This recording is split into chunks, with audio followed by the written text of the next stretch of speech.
Իրանի, Աֆղանստանի, Մյանմայի, Չադի, Կոնգոյի Հանրապետության, Հասարակածային Գվինեայի, Էրիթրեայի, Հայիթիի, Լիբիայի, Սոմալիի, Սուդանի եւ Եմենի քաղաքացիներ ենթարկվել են մուտքի ամբողջական արգելքի։ Եվս 7 երկրի քաղաքացիների համար սահմանվել է մուտքի մասնակի արգելք։ Ու որքան էլ զարմանալի է, Իրան-Միացյալ Նահանգներ բանակցությունների ֆոնին Վաշինգտոնը Թեհրանին ներառել է ահաբեկչության պետական հովանավոր երկրների ցանկում, ինչն էլ հիմք է հանդիսացել մուտքի արգելքի կիրառման համար։ ԱՄՆ-ի քաղաքականությունը, այս կողմ քաղաքականությունը Իրանի նկատմամբ նորություն չէ, իրենք միշտ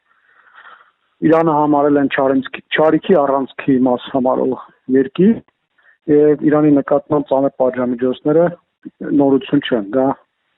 վերջին 20-30 տարիներին անընդհատ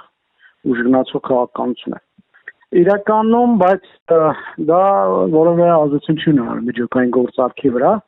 որովհետեւ ավելի շատ անհատական պատժամիջոց է, քան երկրի վրա սահմանված պատժամիջոց։ Թրամփի վարչակազմը հայտարարել է, որ այս գործողության պատճառը հակասեմական հարձակումներ։ Օրեր առաջ Միացյալ Նահանգներում կնոջ եւ երեխաների հետ անօրինական բնակվող 45-ամյա եգիպտացին ազատություն Պաղեստինին գոռալով մոլոտովի կոկտեյլեր նետել ամբոխի վրա։ Վիրավորվել էր 15 մարդ, այդ թվում հոլոքոստը վերապրած թոշակառու։ Թրամփն այսպիսով իբրև թե պաշտպանում է Միացյալ Նահանգների ազգային անվտանգությունը, կանխելով արտասահմանյան ահաբեկիչների մուտքը։